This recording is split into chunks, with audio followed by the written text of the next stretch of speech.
Hi guys, how you doing?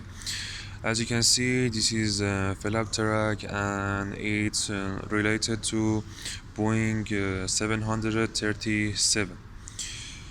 As you can see, this is weak finding report. Weak is stands for work instruction card, and as you can see, flap track assembly part number 65 Charlie 3481 2-7, and aircraft type is Boeing 737.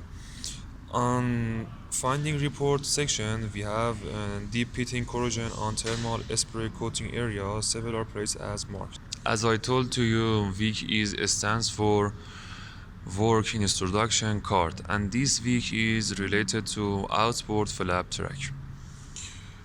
Overhaul of flap track has several procedure should be done.